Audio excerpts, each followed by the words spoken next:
Demonization is what we see in many European and Western media when it comes to China.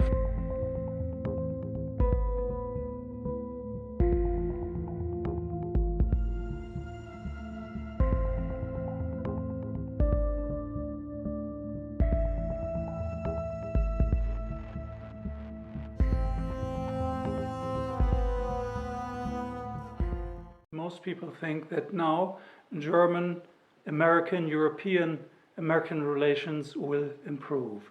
However, what most people do not really see or do not want to see is that the United States, as any other superpower as well, of course follows its own interests.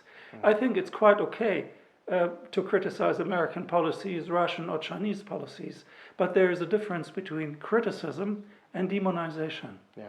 And demonization is what we see in many European and Western media when it comes to China. It's very rare that you find an objective, analytical piece that describes in detail what's going on within domestic policies in China, what's happening here, what's happening there.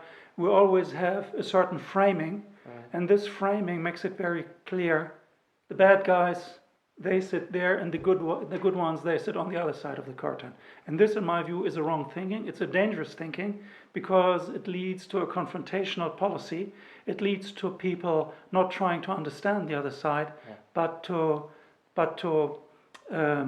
support a policy that is based on military and political strength.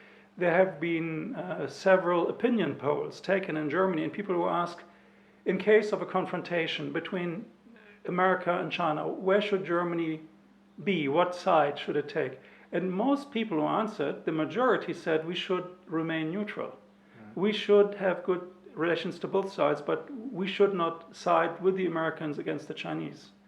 And this is quite different from the official political line, if you wish. We hear certain views on the media, but we hear them all the time, but we feel this is not the whole truth. This is not the whole issue. There is more to it. We want other additional views.